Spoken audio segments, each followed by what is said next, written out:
All right. Welcome to episode 34 of the Jake Blanchard podcast. Two quick things before we get started. First off, if you're watching on YouTube or listening in on your favorite podcast listening platform, just make sure you press the subscribe or follow button. This helps the podcast continue to grow, and you'll be alerted with new releases like awesome podcasts like the one we have today when they come out. Second, we're brought to you by Fellowship Brand. As always, they're premium men's grooming products. Go to fellowshipbrand.com, enter JBP at checkout, and get yourself free shipping on your first order. My guest today, Chase Erkins. He's a principal with Lee & Associates in Idaho, which is a full-service commercial real estate brokerage, and he's a member of the Lee Associates group of companies. You know, Chase has represented clients in purchasing, leasing of office, retail, multifamily, industrial land, there's a lot of that going on in Idaho right now. If you watch the news, as an active community member, Chase serves on the board of directors for Faces of Hope, Building Owners and Managers Association, Urban Land Institute of Idaho. He's a member of the Idaho Business Education and Boise Elevated, and he serves as the executive chair of the Boise Young Professionals, past president of the Rotary Club. The guy is so active in the community. I'm so excited to just deep dive into his journey and then how, he's become kind of a savage servant around our community in Idaho. Chase, welcome to the podcast, brother. Hey, Jake. Thanks for having me. I didn't know a savage servant was a thing, but I think I like it. Dude, that's what we're supposed to be, man. Civil, savage servants from the standpoint of pouring back into our community in a meaningful way. And dude, you exemplify that in so many ways. So let's start unpacking right now. I love that word, unpacking. Like, where are you from? You're from rural Idaho, right? And then how does this manifest into a career in real estate? Maybe take me on that journey. Yeah, rural Idaho, a really small town called Bliss that usually people will only know, where it is if they had to stop and go to the bathroom or get gas on their way to, Twin, Utah, something like that. So that's where I started. And I went off to the big town of Moscow, University of Idaho, a couple of years, and did the whole college thing, stayed a little longer than I maybe should have. Got a job up there afterwards too. So all in all, I was in Moscow for about 8 years, and that's hard on people's bodies. Yeah, but I bet. It was a fun time. Learned a lot, met a lot of people. So yeah. And then made my way back to the big city of Boise and started working in commercial real estate only a couple months after I got here. Okay. And what drew you to that particular industry? Boredom. I was working at Chase Bank, and I had most of my checklist on everything that I needed done for the day done within about 10 minutes. And then the rest of the day was kind of training some tellers, bankers, and handling a lot of problems. But I'd been doing it for about 3.5 years and was ready for a little bit of a change. So I was going to go and do residential real estate until a buddy of mine asked me if I had ever thought about commercial real estate. But I didn't know what commercial real estate was. I never noticed the signs on the side of the road for the different brokerages, and didn't know what they did. But he had met somebody the day before and gave me their card, so I called him up and went and met with them. And meeting went well, and decided to kind of jump in and see how it was going to go. Put in my 2 weeks notice, took my 2-week real estate class, and started with Lee & Associates 1 month after that initial conversation. All right. So you got into the real estate game. And what year was this? 2012.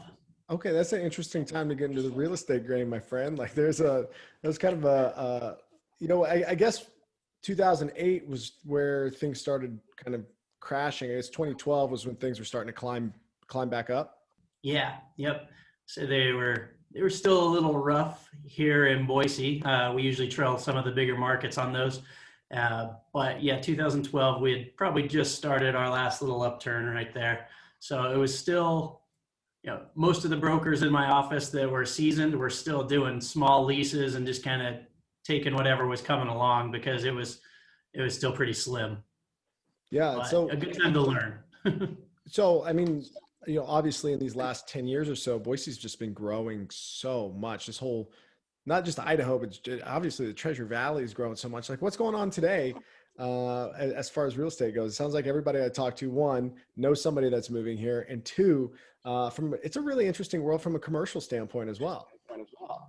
Oh yeah, the market is on fire, and there's different sectors of commercial real estate too. A lot of times people hear real estate and they think of single family homes, right? But commercial real estate has your office, retail, industrial, multifamily, and usually each one kind of goes on their own path. But right now, Treasure Valley is still just moving right through in almost every product class. Some of the most popular are multifamily and industrial. And I relate those to what people are experiencing now when they try and buy a single family house for themselves. It's just that crazy in these two product categories too, with under 3% vacancy. So it makes it so it's very interesting. But some of our other product types, office and retail, a little bit slower, but compared to a lot of the rest of the United States, they're still just on fire. So a lot of people looking to move here, bring their business, and just keeps us moving along like really normal. Well, we got a lot of land around the Treasure Valley, but like folks like me who don't know a ton about real estate, is this sustainable? Like, is this growth sustainable, or can we keep this up for years to come? I'll give you all the tricks from my crystal ball and tell you what I know. We do have a lot of land around here. It's being bought up pretty rapidly. A lot of big production home builders are buying farms, and they're building through their inventory as fast as they can, trying to keep up with the demand for single family housing. And then we have other land that is zoned and designated for the different commercial product types. But if you're saying Boise in general, a lot of that land has been built out. Now you can go south of the freeway and still find some, but you run into some issues with where utilities are located, and also that ground is a lot of lava, so it's hard to actually make it pencil to do a lot of building out there. Did you say lava? So it looks like we have a ton of land, lava filled, yeah. So back in the day, right? But now it's hardened, and it makes it so that the soil isn't that great to go and put up houses on or put up buildings. So it's deceiving if you're looking from the airplane on your way in and you see a ton of land. Well, that's not the greatest to build on right now. Eventually it'll make sense to build out on, but right now it just makes more sense to keep pushing west and take up the farmland that's out there. So that's why we're moving that direction. Well, I hear that. I don't typically associate Boise and lava. So maybe, well, I learned something today already, my brother. Hey, so tell me a little bit about the amount of community involvement, dude. I've known of you for years and years. Boise Young Professionals, obviously, Leadership Boise. I've listened to you speak in the past as well. Like, you're all over the place. What's the drive there? Like, and then how did you start centering around community involvement, sitting on different boards, and what do you like about it? Yeah, well, I guess there's a couple answers there, but one of them is when I joined Lee and Associates, I asked my broker, what am I supposed to do? And he says, just go out and get involved and get known in the community. So I took him pretty literally, and I went out, and I was probably in 9 to 11 different organizations within that first year. So BYP among them is probably the one that I did more as just trying to get friends, meet new people, get out there and get connected, but also do some good stuff for the community. And that was my friends raising, not really for work. But then I joined different groups, Business Networking International and Urban Land Institute, BOMA, a lot of these different ones that I'm still a part of today. Those are more industry focused, trying to, figure out how to actually make some money while I'm out hanging out and talking with people. Sure. I guess that's kind of why I started to get into those, is because it was business focused. But really, I think I just like being around people too. If you have the DISC personality test, I took one of those, back in 2013, I think it was. And usually you fall into two different quadrants primarily. Well, I fell into a high I, and that was the only thing. So I just wanted to be out there and talking to people and just making friends. So it made a lot of sense for me to hang out with people in big groups. So that's how I kind of thrived and got into all these things. But eventually you start to learn that these aren't really for business. You know, it's good. There's good connections and things that come from it. But if you start putting in time and energy into some of the different community focused things, then you really start to get a lot back to, and you learn more about the community and how to help out. So that's when I started getting involved in other things like Faces of Hope and Rotary and these things that are all just civic focused or community focused to give back as a, you know, from a nonprofit standpoint. So those are the kind of the feel good things, right? You're doing good things, but you're also, you know, getting the happy feelings back. So Yeah, for sure. that's kind of what got me into a lot of these. So, continue on this this path a little bit. So you come to Boise, you get involved in real estate, you start joining some of these local chapters of various professional groups and networking groups, those kinds of things. Did you kind of have immediate success here in the Treasure Valley, or did you have your ups and downs? Maybe take me through that process. No, it was not immediate success. Part of it might have been the timing. You know, 2012 wasn't the greatest to get going and make a lot of money from. Got a lot of experience. I did a ton of very small month-to-month leases, which really don't pay you anything. I think my first check was $37 or something, and that took me 2 months of work to do. So that was pretty rough. By the time I actually started really making any money, it was a little over 3 years into the commercial real estate industry and about $90,000 into credit card debt. I was playing the game where you do balance transfers for zero interest and just kind of moving money around in debt. So it was a little stressful to start. And I was a lot slower than most people that I coach nowadays on how to do stuff. Could have also part of been that I went out and networked with a lot of people, but I was really bad at asking for the order back then. You know, I just talk to people, give a lot of free advice, and then I didn't know how to follow up. I didn't know how to really work the industry that well. I just talked to a lot of people.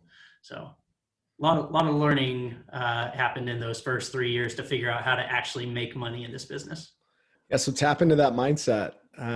Those 3 years. I mean, that's obviously some stress in there. But what continued to push you? Why didn't you jump off the ship 2 years in, or a year and a half in? What was that beacon of light, or that hope, or that was it internal? Did you have faith in yourself, or like what kept you going? Commitment. When I jumped into it, the guys that I now work with, that I was interviewing with at that time with Lee and Associates, said, you know, this is probably going to be a slow start. You know, make sure you have 18 months of resources saved up, but you got to know that this can be a great, very lucrative industry, and you're really going to love it. But you have to commit 100% to doing this, and commit to it for the long term. There's going to be some tough things along the way, but say usually if you make it past 3 years, you're probably going to get there. 5 years, you're pretty much good. So I took them at their word, and even though it was tough, and figure about every 6 months, you look back and you question yourself, saying, did I make the right decision? Should I go get a job with a steady paycheck? You know, but even though I was asking myself all of those questions, I just looked back and said, no, I committed to this. It's what I'm going to do. And I'm just going to figure out how to make it work. You know, I'll go get a bartending job at night if I need to keep pushing along. And then eventually things are going to work out.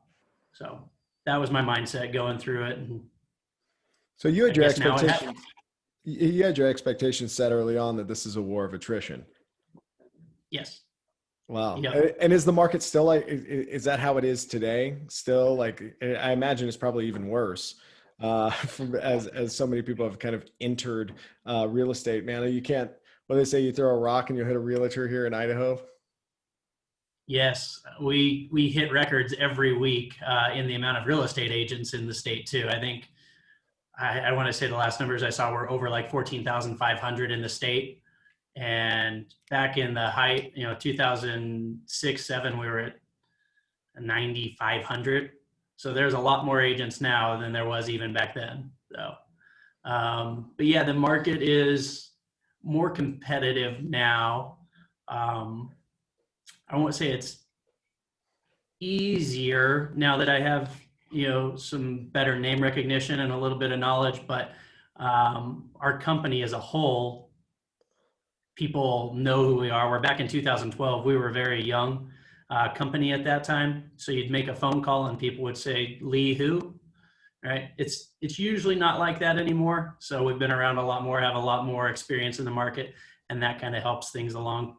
But overall, there's a lot more competition and so much money. There is money from all over trying to come into our market, but we don't have enough product to really place that money. We'll get people that call and they're in a 1031 exchange with $6 million, right? So they've got a ticking clock and they have to spend the money and they really want to do it. And it's just, you don't have any product to find for them. So that 1031, that's they sold some kind of real property and that they're trying to not pay essentially capital gains tax, right? Is that how it is? Or excuse my ignorance. No, that's true. Too much jargon in our business too. I think that's kind of why we stay in business, is because we keep creating new terms to confuse people. Okay. But yeah, 31 sold a different property and now they want to exchange into another piece of property so they don't pay capital gains. So, yeah. Okay. That makes sense. That. Hey, I knew like one real estate thing and you mentioned it. So I feel pretty good about myself there. So I probably got mortgage and a couple other things. Yeah, I might have a very small lexicon to pull from, but certainly I swim in the deep end in this space. So, additionally, like, of course you made a commitment, but from a mindset standpoint, like, were you reading books? Were you like getting hyped up and motivated? Like for me, it's like, if I'm putting myself in your shoes and I got $100,000 hanging over my head, I'm actively fighting a war of attrition. I'm a couple years in, just grinding. Like, man, how do you stay motivated? Yeah, books definitely were a thing that I was doing. At least in the beginning, I was doing books. I kind of a little side story about mindset. I sold books door to door back in college, and that can be a big challenge in itself, but a lot of what the company that I worked through taught was just how to stay positive, use positive self-talk. And, one of their mantras was just go to the next door, right? There can be a lot of bad things going on. It can be tough out there. You can have 30 people in a row tell you no, just go to the next door and eventually something good is going to come from it. So developing that through that job in college and just kind of being positive in general made it so I was able to just kind of keep, going to the next person, go to the next event, work on the next referral from somebody, even though a lot of times they don't go anywhere. But taking that mindset and just kept telling myself that it's going to work out, I probably am a glass half full kind of guy most of the time anyways. So I didn't really know that maybe I should have been more scared and pessimistic than I was. I love it. About the market. But it worked out for me in the end, I guess. So. Well, then, as times are today, you are, obviously you tend to stay pretty busy. You're still very busy, involved in the community. How has COVID impacted the way that you do business on a regular basis? And then, how you support your community, how you support your business? COVID, I guess, honestly, didn't impact our business too much. There was, a pretty hard stop in March where all of this stuff that we were working on just kind of came to a halt. And then you figured out how to unravel it or try and finish out the last couple of deals. So that was a struggle. And then April was pretty dead because nobody knew what was going on. But then May 1st hit and we were allowed to go back to the offices. And that day the phone just started ringing again. So people were ready. And then as we would go back another phase, I think it happened probably 2 times. There would be about a week of delay where the phones kind of calmed down a little bit and people were trying to figure out where we were at again. But overall, that was about the impact of COVID. Well, that and just a lot of delays too, if you were looking to do construction.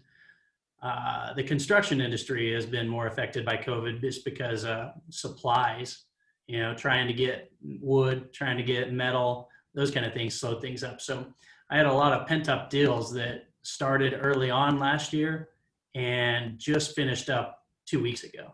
So some escrows that were 14 months long, 10 months long, 7 months long, like that, I guess the slowing down portion of the deals is probably the biggest effect, not the lack of deals. There were still tons going on. And like I said, people flooding into our market, but things did move a little bit slower than we typically wanted to see during a lot of those escrows and looking at new construction projects. So, but I don't think, I'd say most of the brokers in the Valley, at least the part that, fit the 20% of that 80-20 rule, probably had their best years ever, even during COVID. I mean, supply and demand has been a challenge just because there's not a supply. You talk to people that own the properties and they say, well, my property is worth more this month than it was last month. It's going to be worth more next month than it is this month. So why would I sell right now? So that could be a challenge. So there are many reasons to sell. So we could get into that, but yeah, let's talk about some reasons to sell, man. Sell me on selling. Yeah. Well, I mean, first reason that you sell is because I don't make money if you don't, Jake. So I like it. No, there's a lot of changes going on right now in multiple industries that are affected by real estate. But if you just follow your LinkedIn account, you're probably seeing that people are retiring every month and they're looking to move on to do something else. Well, the same thing is happening with a lot of building owners, business owners. They're at this point in their life where they're ready to transition, right? They've put in their 30, 40 years and they want to go fly fishing. They want to get in an RV and hit Arizona. Those are reasons that people are actually looking at selling, because they feel like we're at this high point in the market. They can cash out, pull some chips off the table, and then go and actually have some fun. And the problem that they're having that we didn't used to have is they don't have a succession plan in them. A lot of their kids don't really want to take on the family business or don't want to manage real estate. So they're at this point where they're like, what do I do? And how do I not pay a ton of taxes to do it?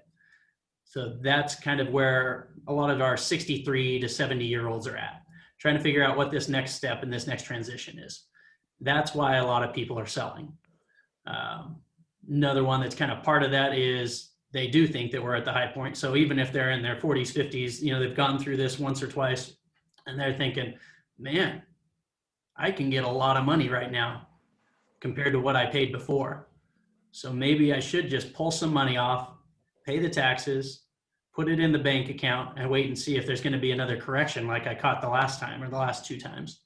Yeah. I don't know if that's going to be the case here, but I think there are some people that have done that, and they started doing it back in 2016 and 17 because they thought we had a crazy market.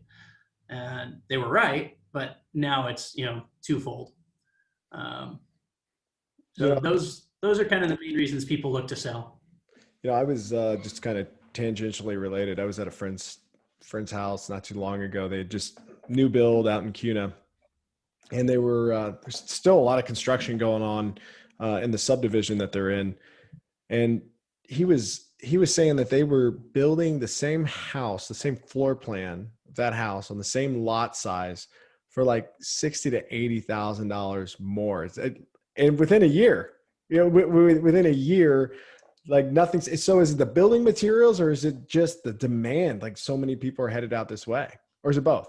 All the above and some.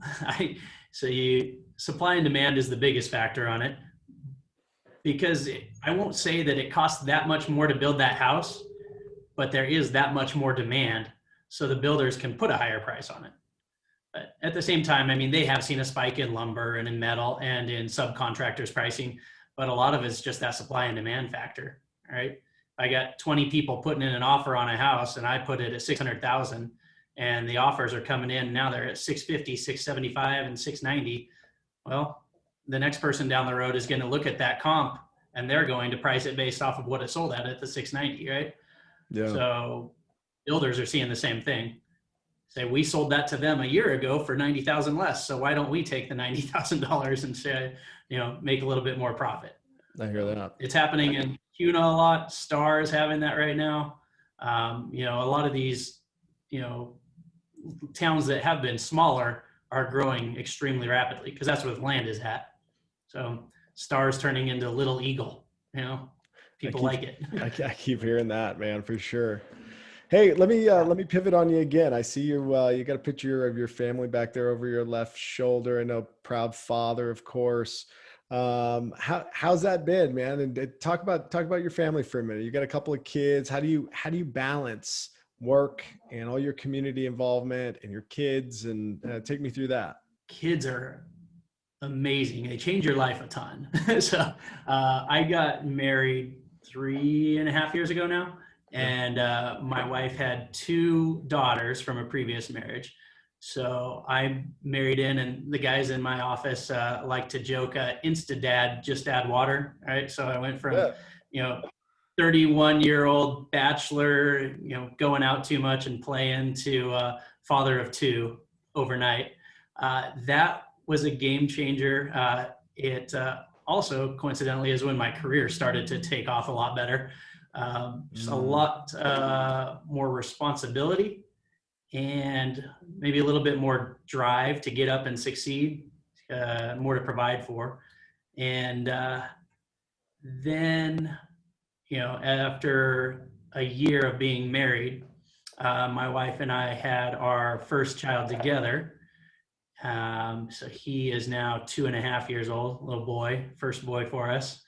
And then 1 year later, 15 months later, we had our second child, another girl. So I'm told that we're done, which is probably good because it takes a lot of bandwidth, to hang out and take care of 4 kids. Man, you went from 0 kids almost 4 years ago to 4 kids, like active parenting, all like in 3 or 4 years. That's insane. Yeah. That's awesome. Pretty quick jump. Yeah. I wouldn't change it at all. It's been great. I'm learning much more about people because of my kids. I don't remember who said it, but somebody said, your kids are the best negotiators that you'll find. You can learn so much from them if you'll just listen to them. I thought about it for a minute. I said, okay, I guess that kind of makes sense. Why is that? And she said, you have an entire day filled with going to work, taking care of kids, just all these different responsibilities. They have an entire day filled with trying to figure out how to get you to give them what they want. So that's what they're thinking about. They're like, all right, how do I get the candy? How about if I ask Dad this way? He said, no. Okay. How about if I ask him this way? No. What if I break down and cry? No. Okay, that one actually worked. So I'm going to keep doing that one. Yeah. Just little manipulators, but you can learn so much from them and their persistence. So.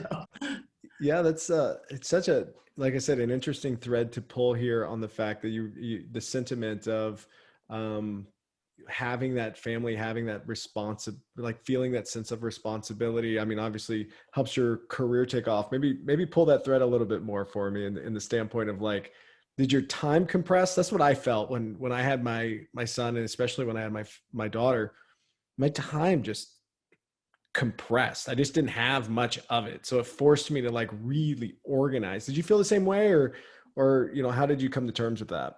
Yes, I used to always think that I was very busy back when I was single and just going to all these different events and talking to people. And then once I had kids, I just kind of had to laugh at my past self, because I wasn't busy at all then, right? Now you have to, well, luckily my wife is amazing and can juggle so many different things, including keeping me in order. But together we have a giant plate full of stuff that we have to do before we even get out of the house in the morning, right? And where I used to work during that time and get more done, I don't have that now. So yes, everything got compressed, which I, maybe didn't know how to handle at first and kind of keep going. But the drive and I guess determination makes it so that you figure out how to do it. In fact, one of our mutual friends is now my partner, thanks to you introducing him to me. And he constantly looks at me and just says, how do you do it? How do you get all that done in this amount of time? So it is a big change. And I have a commercial real estate coach now, and a lot of what they start out teaching in those first couple of months is just how to get more done in the same amount of or less time, right? Yeah. They don't want to teach me how to do more work, or how to get more time and then just take it to do more work. They want to teach you how to do more in the same amount and then go spend time with your family, and then go, get a hobby, do something that's outside of work. And that was an interesting mindset for me about 3 years ago too, just to try and maximize your time as efficiently as possible, but don't just then add more work on top of that, just to make a little bit more money. Try and figure out how to go and have a full balanced life. So that was a good switch. Yeah. I've got a similar kind of experience there as well, where I kind of embarked on my coaching journey 4 or 5 years ago. I had a couple different coaches that I've come across, and, really the perspective that I manage now, and I do some coaching, through my businesses as well, in the sense of, you are paying for speed. Like you're time collapsing somebody else's experience, and you're constantly questioning what you're doing. And like, you're really just taking that self-strategic planning into place. And like, you're so much, it's all the obvious things that you needed to do, you're kind of forced to do from an accountability standpoint. You're like, oh yeah, I should move that over here. Oh yeah, I should stop overcommitting in this way. Yeah. Oh, I should, you check those boxes, and all of a sudden you start to kind of lubricate life a little bit, or at least level up a little bit. Right. That's true. But the leveling up, does it feel like you ever catch up, or are you always just kind of going and going more? Yeah, I don't know. I still struggle with that from an expectation standpoint. Like where I see myself and where I am, there's still a pretty big gap, but I know my days are filled and packed as well. So it's like, how to get there. I still haven't figured that out. I think that that's the daunting part of it. And maybe that you're experiencing the same thing. But I want to say that eventually it'll be good enough, but I know that, I don't think it will be. And I think that's okay. Yeah. Like, blissfully dissatisfied is the word that I've been using a lot. And I've finally went back and found out where I stole that from. It was Alan Hundrino. I took that from him, the Fit Beard online. But blissfully dissatisfied is what I consider myself these days. Interesting. I'd have to use that. My hometown is Bliss, so I can just play it in there. Well, you don't want to be dissatisfied in bliss. You want to be blissfully dissatisfied, right? Oh, okay, good point. Yeah, man. So what's coming up for you for the rest of the year? What do you got going? And, how do you feel like you're going to manage it? That's a great question.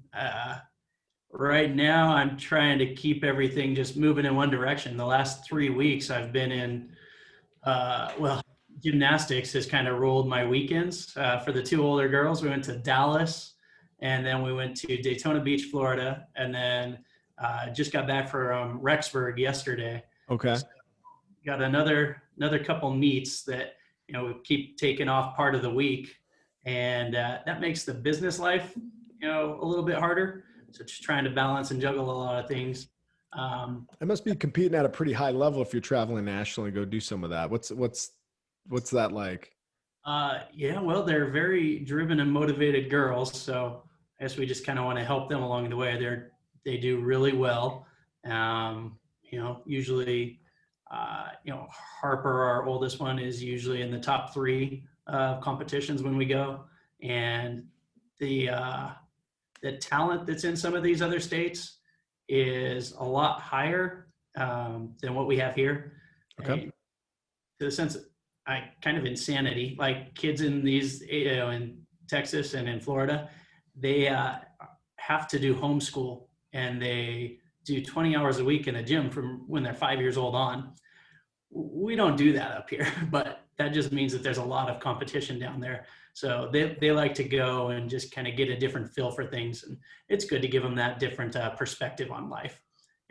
If you're doing really well here, but you don't know what else is out there, it makes it so that you can convince yourself that there's not really enough reason to keep growing because you're already at the top.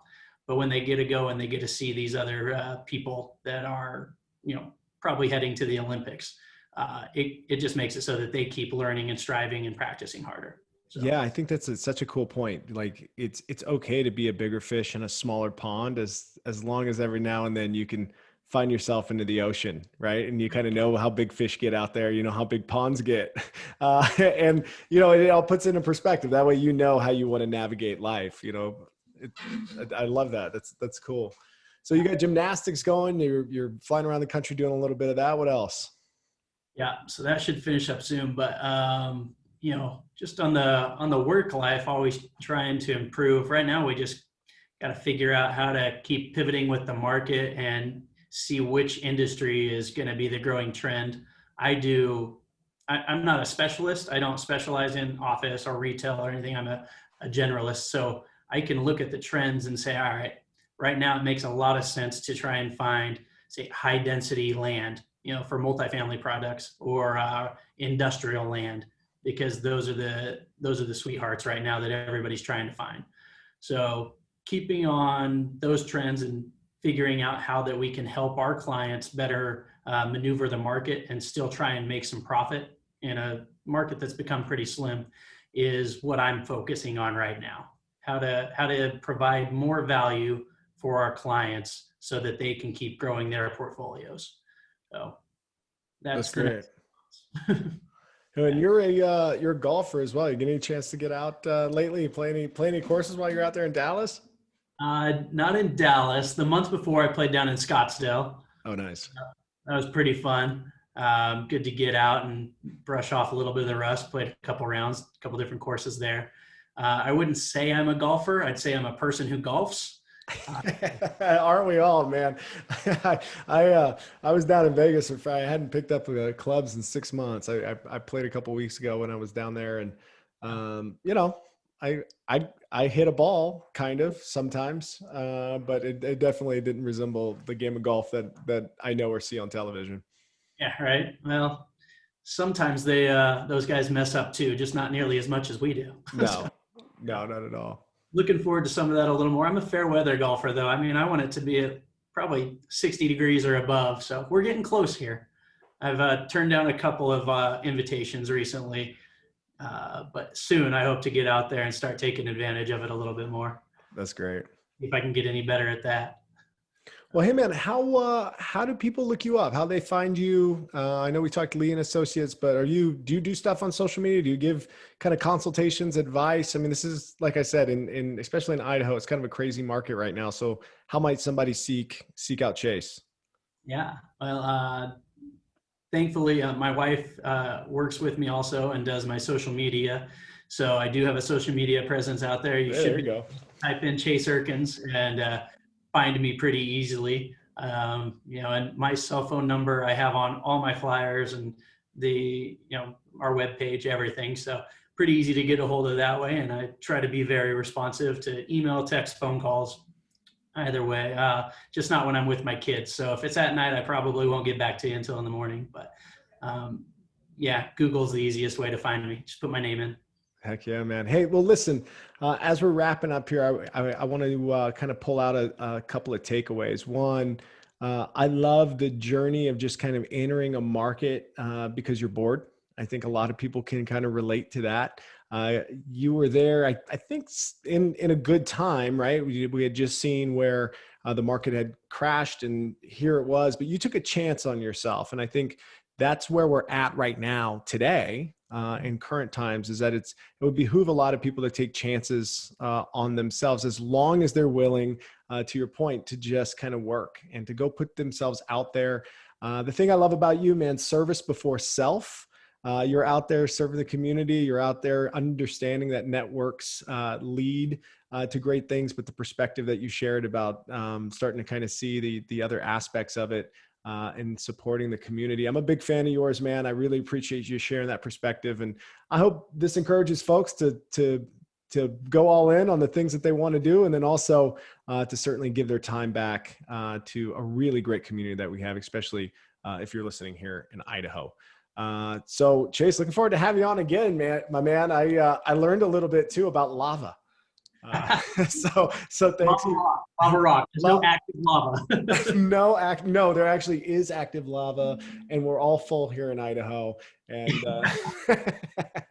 don't tell people that. That's bad for business. Oh yeah, that's right. All right, my man. Hey, take care. I appreciate your time today. Thank you, Jake. Have a good one, man.